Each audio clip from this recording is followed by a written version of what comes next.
time that he comes on duty. And what is the responsibility of that watchman or that security guard? Or what is the responsibility statements? Even with our nation, they have like towers and different things that, like when airplanes come in, and there's what they call it, a watch tower. Make sure everything is safe. Make sure everything is safe. Make sure that we, even in our United States, we have certain watches or certain things that security that governs and watches over our nation. And these particular watches or particular people are put in place to keep an eye, to watch, whether we have enemies or we have allies. That was one of the responsibilities of a prophet. A prophet is called to be what? A seer. Right. And in the biblical times, they had different people. Even in biblical times, they would have watchmen, a different one sitting on the wall. And these watchmen would watch to see who was coming in, and if there was an enemy coming, what would the watchman do? He would do what? He would sound the alarm. He would warn the people that, there's an enemy, there's a threat. And so here it was, Nehemiah the prophet was sitting upon his watch. And he was set upon the towers, and he watched to see what he would say unto me, and what I shall answer when I prove it. Here's what he said. And the Lord answered me and said, what? Write the vision, make it what? Plain upon tables, that he may run that read it. For the vision is yet for what? An appointed time. But at the end it shall speak and not lie, though it tarry. Wait for it, because it will surely what come. It shall not what? Tarry, right? How many of us here today have taken the time to seek God for the vision, the plan and purpose he has for our lives? Anybody ever done that? Miles Moore always used the scripture, there are many plans in the heart of man, but it is what the plan of God that shall what stand. It talks about that, don't it? And how many of us have done that? How many people here are goal-oriented people? These are just questions I'm asking. What I mean by being goal-oriented. We sit down and we establish certain goals, whether it be long-term goals or short-term goals. And what is a particular goal? Is a particular task or something that you said that you're going to what? You're going to accomplish. Your goal is, maybe I want to be a doctor. I want to be, a singer, a writer. I want to be an engineer, whatever it may be. So we have to set goals in different things in order to accomplish or for those goals to be fulfilled. How many of the people here are planners? That we plan things. We sit down and we plan out things that we're going to do throughout the day, throughout the week. And it's good to be a planner, ain't it? Because in the process of planning, you can maximize what? Your time. You can multitask. Some people are not, as smart and brilliant as you think they are, but they're smart enough to what? Plan things. They're smart enough what to maximize their time by what? Planning things. You may have a series of different things that you're going to do throughout the week. You say, I'm going to take 2 hours to do this. I'm going to take an hour to do that. And so you're what? Planning and you're multitasking. How many here today have developed the disciplines, made the sacrifices to implement and move forward in doing what you were set out to do?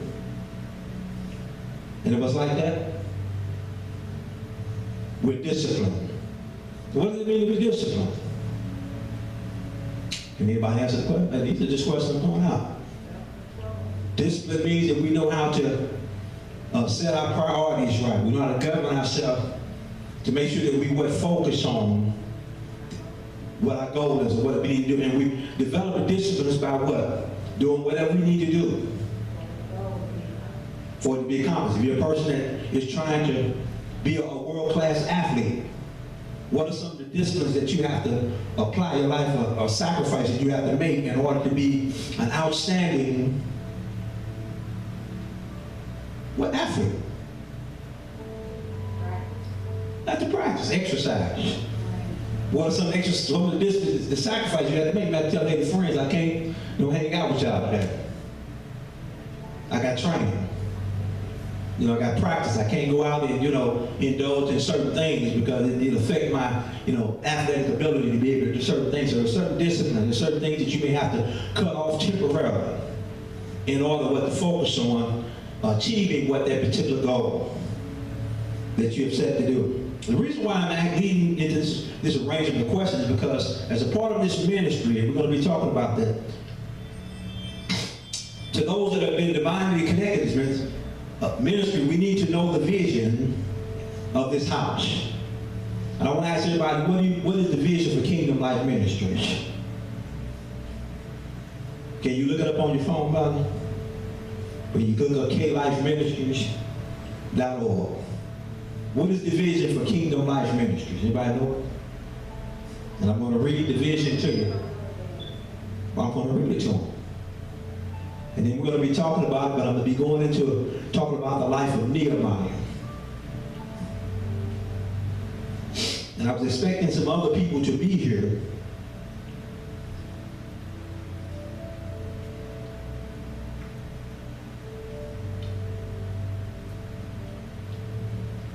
You got it, man? Did you get a chance to look on the website? It says klifeministries1.org.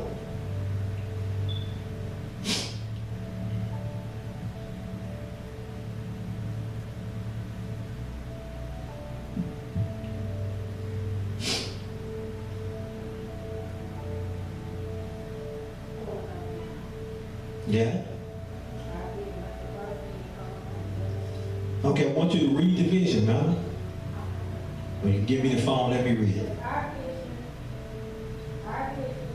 vision, to raise up kingdom ambassadors to preach the gospel of the kingdom globally, to teach, train, equip, and empower people to be victorious and to experience the kingdom life in Christ. Okay, so that is the vision for what? Kingdom Life Ministry. Now, it requires visionary leadership and the people that are willing to make the commitment. Notice that vision is not something that one person can do, can it? Depending on what it is. When it deals with the areas of vision. Let me see your phone. Wow.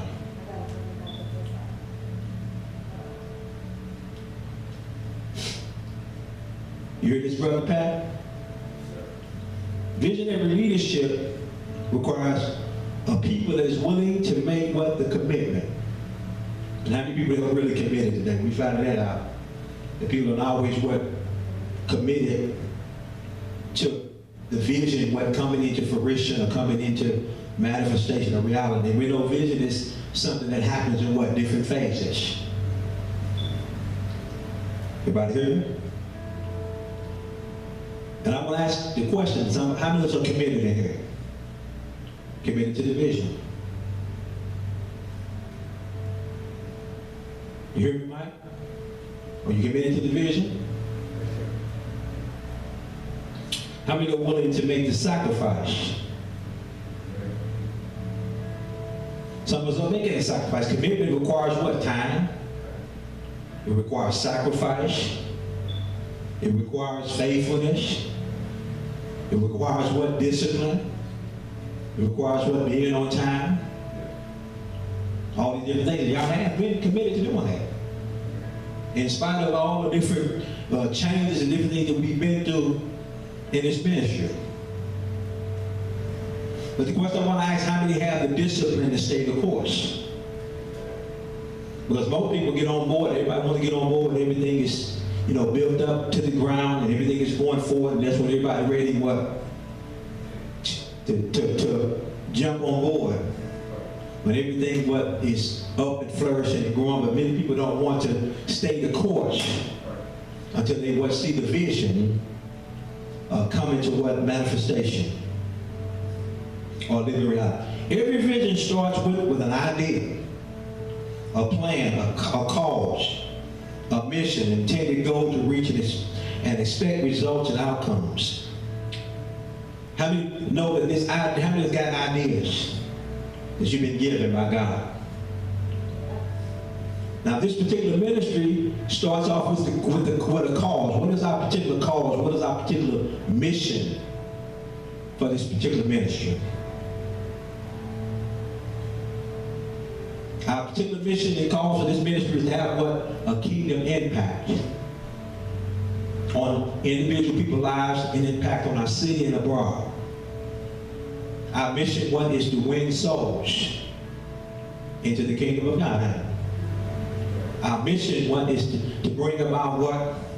Moral change in our what? In our city, in our community.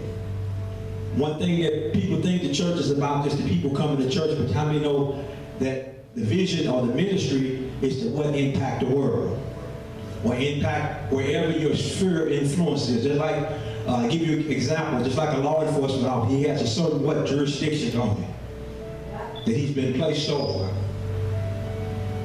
And when you have kingdom vision and you're sent by God to do something, God wants you to come into that particular territory and affect change in that territory. What for?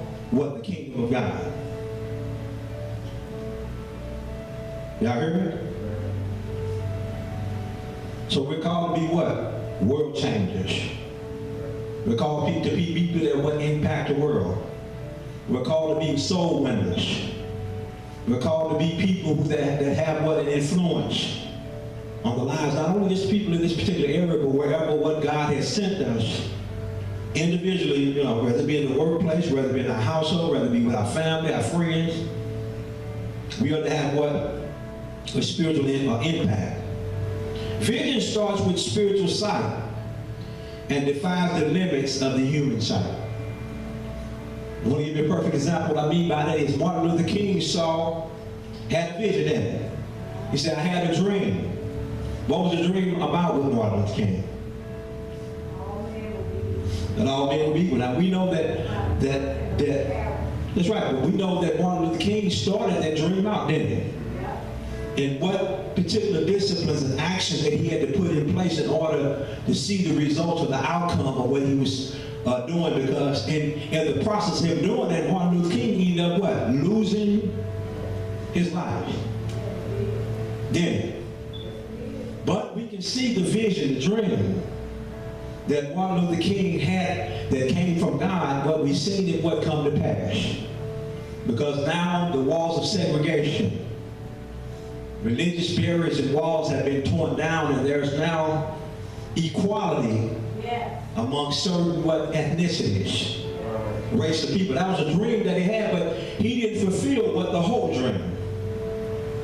But there were others that called on to the same vision, the same dream. And not only did he start it, did Martin Luther King do it by himself? No. He had other people that were willing what? To be committed to the cause, the mission, the vision that he had, because the cause that he had was to bring all humanity, no matter what nationality, what color, what race, what creed, there would be equality amongst us.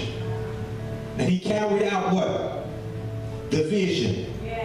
The dream. And he didn't want to do it by himself.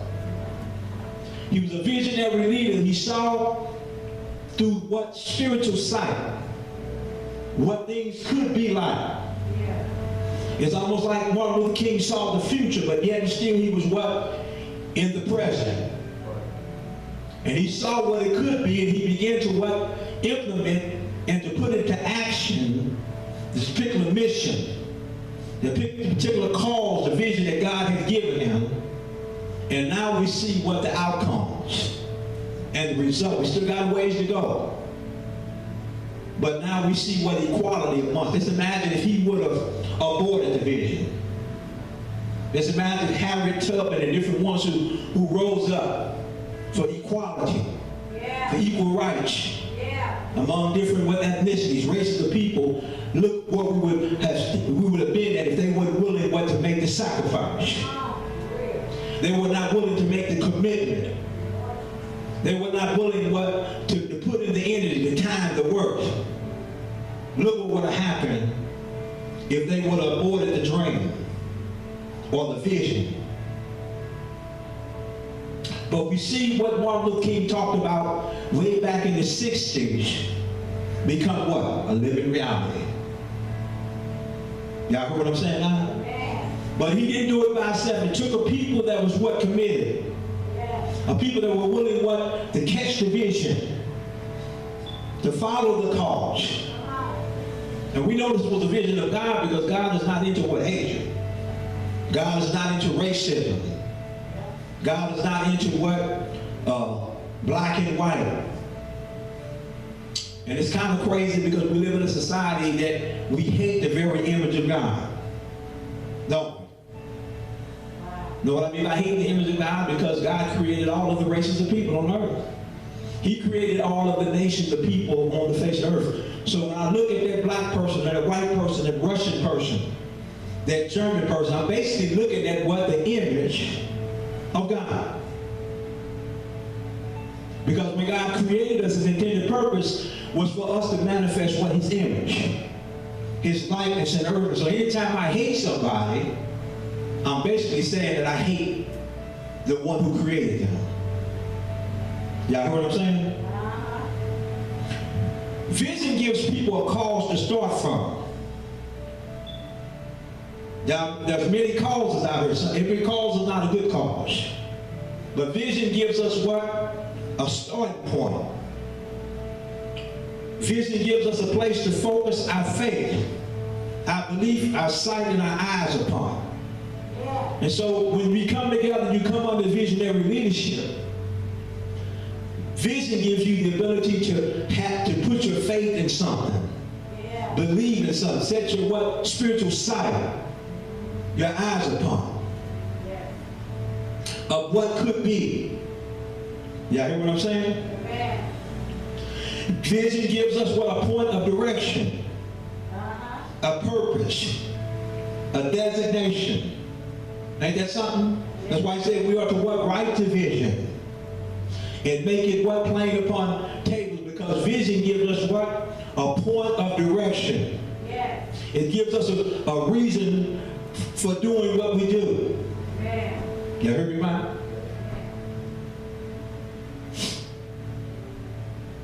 Something what to put our faith in.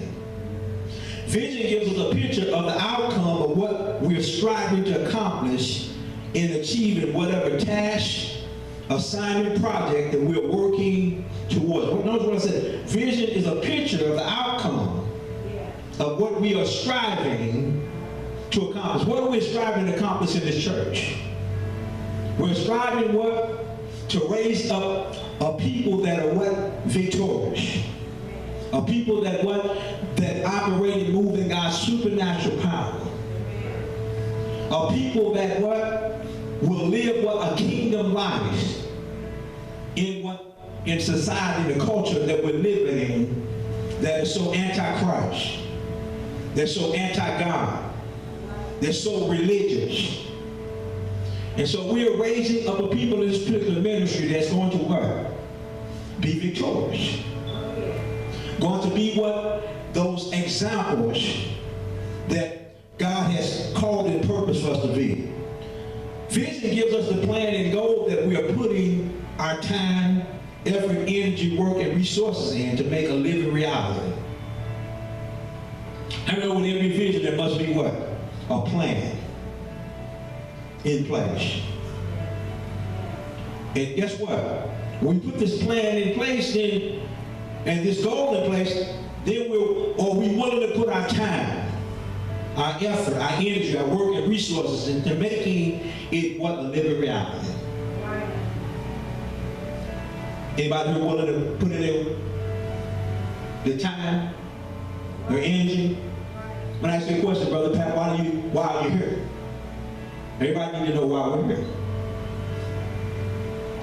Because you're working towards a cause, ain't it?